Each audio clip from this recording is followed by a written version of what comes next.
Welcome, everybody, to episode 2 of T3, the Tactical Tuesday Talks.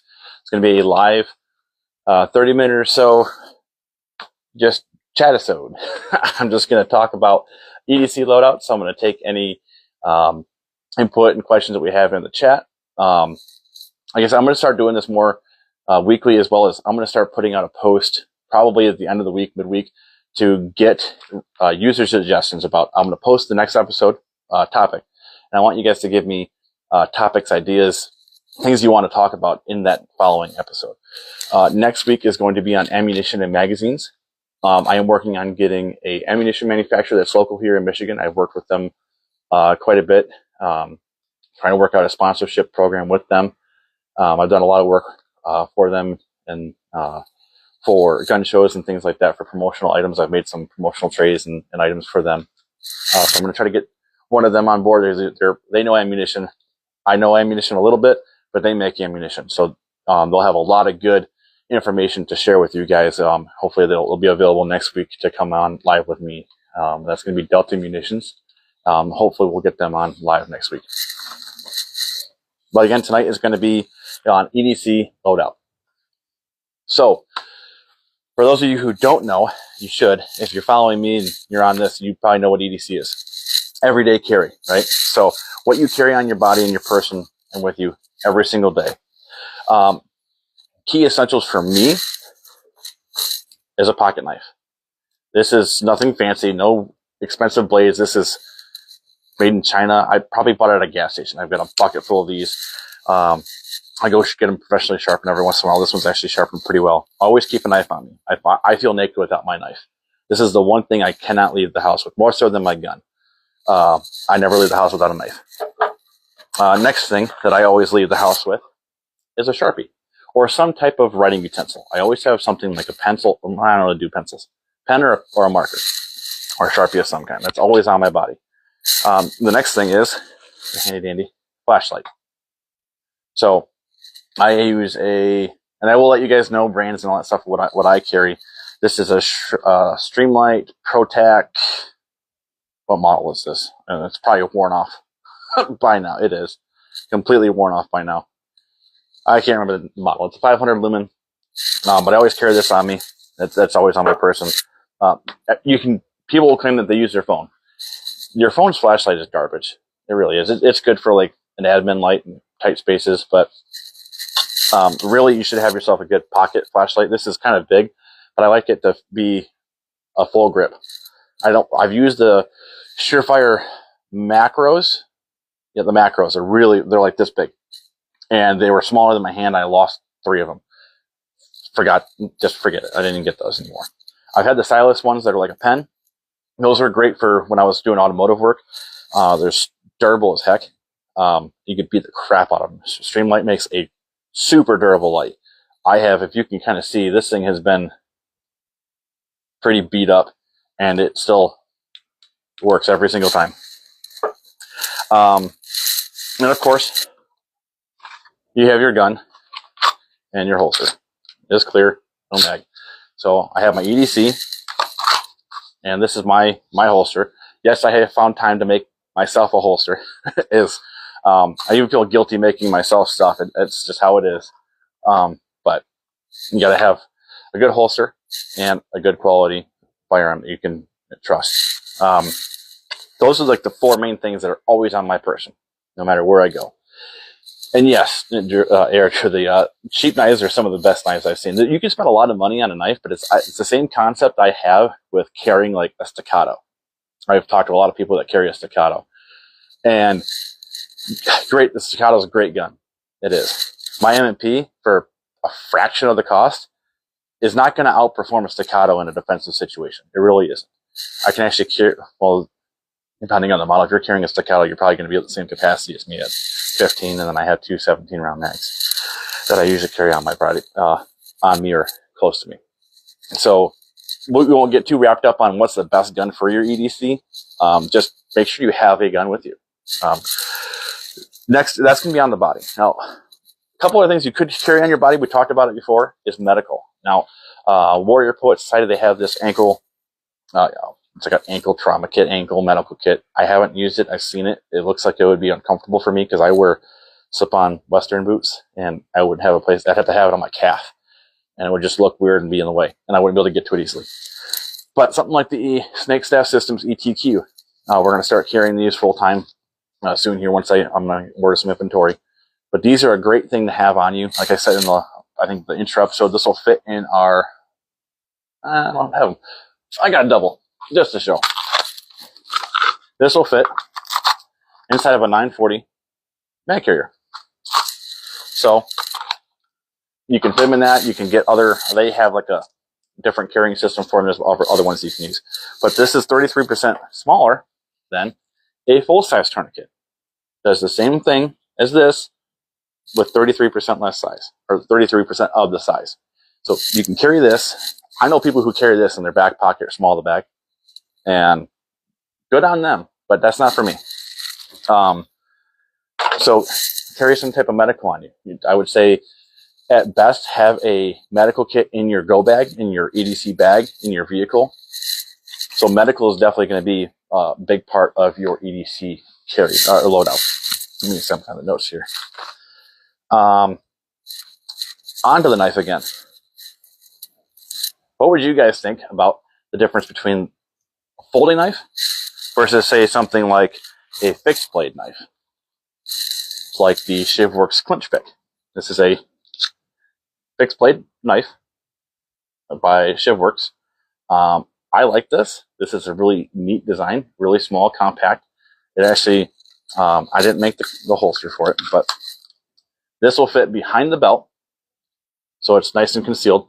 And just this little nub will show below the belt, so it's very easy to get to for close quarters fights. The blade is actually on the top.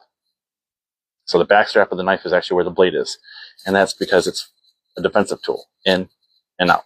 So really nice. Know your state laws, though, because a lot of states, this is illegal to carry because it is a fixed blade.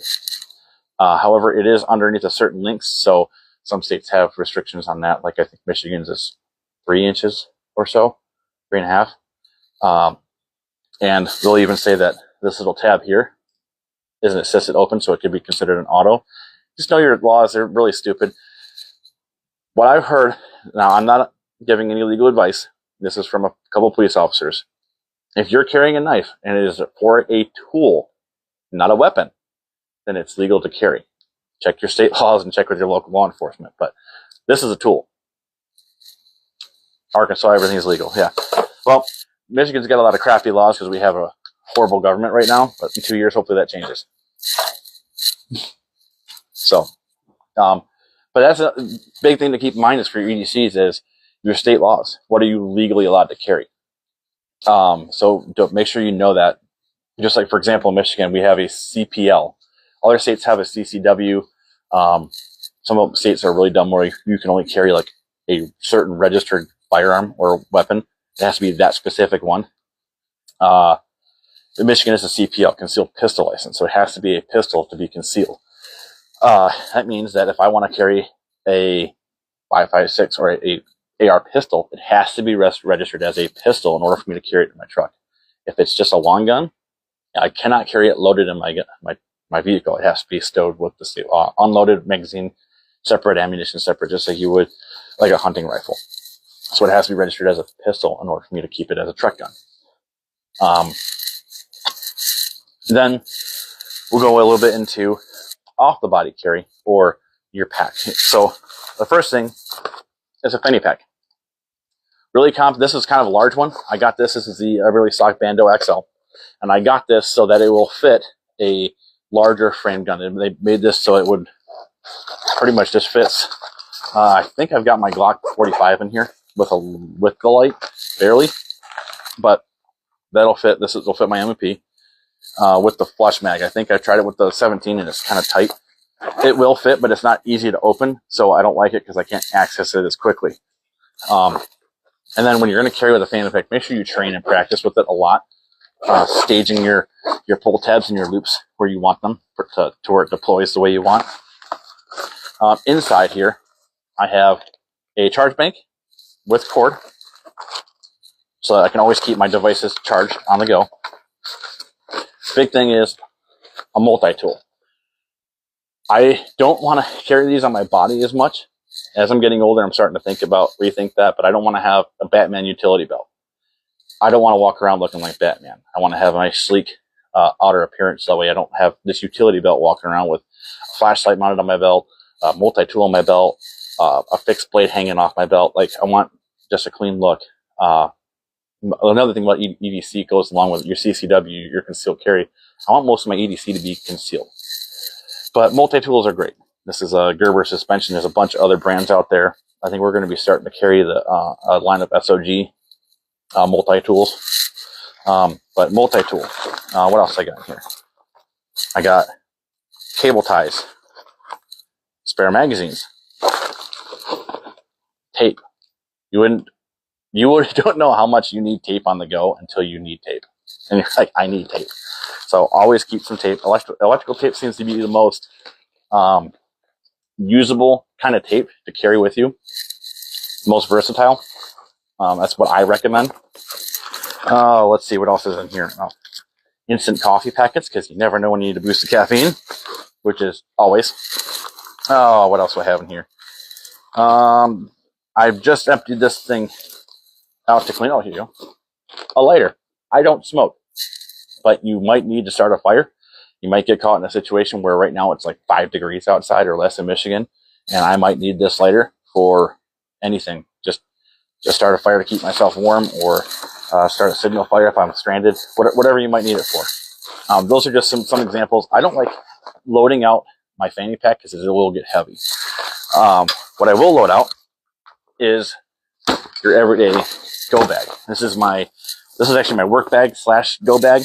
So I've got everything from snacks, food. I'll keep a couple bottles of water in here. I'll have let's see. Let's dive in. I got another multi-tool, another flashlight. I have a backup flashlight, more pens. I have a gun cleaning tool, a pick this is good for cleaning out the chamber, pulling an round out, a bunch of stuff. I got this at GunCon. I don't remember who made it, but pretty cool tool. More tape, headlamp,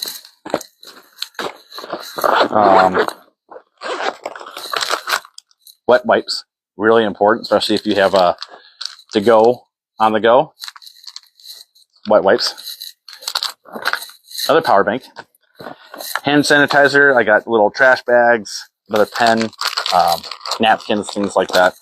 And then when you become a dad or a mom, you start to carry different things. So I'll carry like an extra diaper on me, because you never know when you're going to have a blowout. And if you've got kids, you know that fear. Mag carriers, those are all my snacks. Main compartment, I have one cool thing. It's a mobile. This is the Magpul EDC dump tray. It's got a little magnet in it. You snap it together, it makes a little tray. So when you're out and about in the field, you have I've used this when I go to IDPA shooting events. This is what I use as my ammo tray to load my mags before the event. So this is a great tool to have. A hairbrush for the wife and the girls. Paracord. This is daisy chained paracord. Always have, this is like, I think that's like 25 feet of paracord when you unravel it. It's always a good thing to have on you.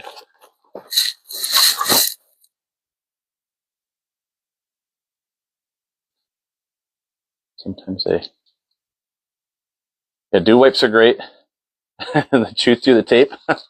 The kids, maybe. Me to work, that goes everywhere with me. The fanny pack, when I'm going to car shows or events, gun shows that I'm not actually vending, I'm participating in, or just the right demeanor, and you're not an easy target. So I usually do that when I'm in public events. Card tools is another one. I don't have one here. I have it in the house somewhere. A card, and they've got a strap cutter, a little hex tool on it, a measuring tool. They're pretty handy to have on you. It's not bad to keep one on you. It's just an idea. A small little handheld bit driver and some tools, depending on what you're doing, where you're at. Not a bad idea to have some tools with you, other than the multi-tool. There are some multi-tools. I think Leatherman makes one. I have a mutt that I carry on my my range belt that have CPO classes, and I don't agree with this. The USCCA is a big proponent of this. Is they teach to not have a weapon light, but instead to have an off-the-body hand light, where you would either do the old cop style, or you would stage the light off your body like this to give the impression that you're over here. There's no splash. If you know what splash is, that's when if you're in a dark room and you light a flashlight, the light splashes off the walls and then actually illuminates the rest of the room. So no matter what, if I put this wherever I want to, be a bullet trap, in my opinion, it's not going to work. I want to have the light on my gun when I'm searching to see what I'm looking at. A PID, positive identification, before you engage with a threat. Their biggest thing is, well, you don't want to be pointing a loaded gun at something that's not a threat. That's why you keep your finger straight off the trigger until you're ready to fire. Now, if you're searching a defensive situation, your finger's resting there, but that's why you have to train and make that decision to shoot or not to shoot. Have trigger discipline. Make a good judgment call, and don't shoot at something before you have positive identification. You shouldn't have that issue. But I understand that they're teaching that to a lot of people who are inexperienced in that same mindset. That's been drilled into me for 8 years that I was in the Marine Corps, that they think we're just a bunch of dumb grunts that shoot first, ask questions later. Which they're not wrong, but you do have further training to learn to not do that. So I always recommend having a light on your carry gun.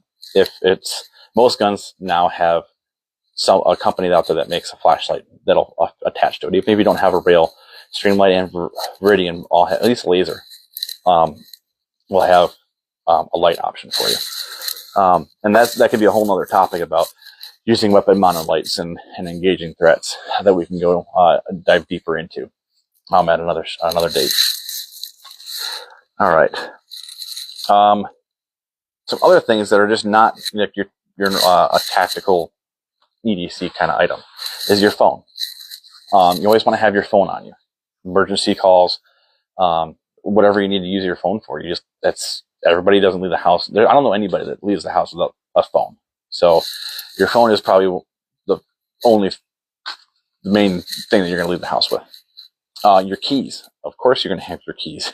Even if you're not driving your vehicle, I usually keep my keys. I don't really have house keys on my vehicle keys. I'm weird like that, I guess. I keep them separate. But on my keychain, I do have smaller little EDC things on there, like a little, I can't remember what they're called. They're like a pressure point stabbing tool. It's not really meant to penetrate, but it really hurts. Another thing is to have like a monkey fist. It's like a little steel ball wrapped in 550 cord that hurts like a mother when you get hit with it. I know that because we've done that with each other to test them out, and they leave a good welt. Pepper spray or pepper gel. I've been learning that pepper gel is actually probably the better defensive tool than pepper spray because there's less collateral, as well as if there's any wind with pepper spray, you might spray yourself, which is not a good time. Pepper gel sticks. It's more directed. You got to be a little more better with your aim, but pepper gel is probably the better option. EDC pens that like the VZ grips have the G10 things that are very discreet. They look like a pencil. They have a number 2 pencil. Other companies out there that I can't remember the name of them, Wicked's, I think, I follow them on Instagram, but they make the G10 Sharpies. They look like a Sharpie, but they don't write. They poke. Great tool. And I'm not John Wick. I don't think I could kill a man with a Sharpie, but I would try. If I was given the opportunity to have to defend myself with lethal force, I would try. Let's see, tasers. Those are, I believe, legal in 50 states. They're just, it's under a certain voltage. It's not the police laser tasers. They're more like a stun gun, and it's not even like a stun gun. It's just a really unpleasant shock. So like shock tools, I guess. Those would be a great non-lethal defensive thing to keep on you. Another thing would be the Bryna or any other type of Kimber makes one, a pepper ball gun. I've actually really considered carrying a pepper ball gun on me for a non-lethal option to have, just because even though I carry a gun, I don't want to have to use my gun. That is a tool of last resort. I don't want to have to take someone's life, but if it comes down to me or them, it's going to be them. But if I can, thwart the whole debacle with a pepper ball gun or the sim rounds that you can get with the pepper ball guns, then I'm going to opt for that. I think that'll be a great option. So, and I'll plug this in here too, that if you have all this EDC stuff, when you get home, where do you put it? Does it just stay in your pants pocket and you just drop them on the floor? Do you have a glass bowl or a crystal bowl like our parents did growing up? Or do you have a really cool, fancy EDC tray from Collector Tactical? Oh, nice little shallow compartments to keep things from rolling around. It's about 3/4 of an inch deep. Keep most of your tools and stuff contained. So this will fit all of your EDC goodies all in one spot. I'm going to flash that in there too. And then you can make them, you can get them printed with custom designs. You can send me custom images and we can print them on there. This one's carbon fiber textured with some bullets on there, which this one pretty much gets used in my shop as a loading tray. Go figure. I dump all my boxes of ammunition there and load from that. So let's see here. About 24 minutes. So we'll have a few more minutes here to wrap it up. But biggest thing about your EDC loadout is make sure you train with the items that you are carrying in your EDC loadout. Same thing with all your tools. You want to make sure that you know how to use your tools properly, and that you're proficient with them. If you buy something that's new, don't just go out and just start carrying it right away. Practice with it, see how it works, make sure how it functions, make sure you troubleshoot any issues of maybe getting it out of your pocket. I had this cool knife that it would deploy as I pulled it out of my pocket, but I could never get it to come. You can reverse the belt clip, and even though it was nice, it would always deploy when I didn't want it to deploy. So I didn't practice with it enough, and once I finally got the hang of it, it was good, and then it broke because it was a cheap knife. But making sure that you know how to use them, make sure they're staged properly. Make sure you're not just dumping everything into a duffel bag and saying, cool, my go bag is good to go. And then when you need to go get something out of your go bag, you're dumping your go bag to get to your stuff. That's just embarrassing and not fun, and it's a waste of time that's valuable. So make sure you pick out what you're going to need. And then it is going to be, again, mission specific. Everything is mission specific. So if I'm going to the mall or to a party or an event, outdoor event, I'm carrying my fanny pack, and I'm going to pack that out before I go with all the essentials that I think I will need for that event. If I need to be light, then I'm just going to have what I have on me every day, which is my flashlight, my gun, my knife, and a Sharpie. I might throw a couple extra things in there, depending. Of course, my wallet. Another trick that I learned from watching the Sean Ryan show. If you can afford it, usually $60 is good enough, but at least $200 in cash on you. You never know if your card's not going to work, if you're somebody that doesn't have service and you need to buy something, gas, food, water, whatever it is, but it could be just enough to save your life if you're getting robbed. If you have cash on you, they're coming at you, and you got your family with them, you can just like, here's all the money I got, dude, here's my cards. You can cancel your cards. No big deal. Give them your cards. Tell them, I'm going to keep my ID. You don't need my ID. It's not any good to you. I'm going to keep my ID. Here's my cards. Here's some cash, dude. All right, we're good. Maybe he'll go away. That's the hope. It's always an option to have. I would say having cash on you is more so for just having emergency cash. If we get to another cyber attack and your little pieces of plastic are no good anymore, you got to have cash. Cash is still king. For the meantime, we will see, and they're trying to go to a cashless society, and that can be a whole other topic that we're not going to dive into tonight. But that's essentially my EDC. That's my little tips and stuff on how to carry your EDC, what to carry in your EDC, where you would carry what and when. So for next week, again, We're going to wrap this up. Next week, we're going to talk about ammunition. So types of ammunition, how much ammunition, magazines, how many magazines, where to carry them, how many to carry, all that good stuff. And hopefully we'll have someone from Delta Munitions on here to talk with us about, dive deep into ammunition and why what ammunition would be a good choice and what ammunition would not be a good choice. So that's going to be next week's topic of T3. Again, that's going to be at 9 p.m. Eastern Standard Time. I'm going to try to get that one to go live on YouTube as well as Rumble and Instagram. I'm still trying to figure out how to do the multi-streaming stuff, so work with me there. It might just be Instagram Live and then reposted later.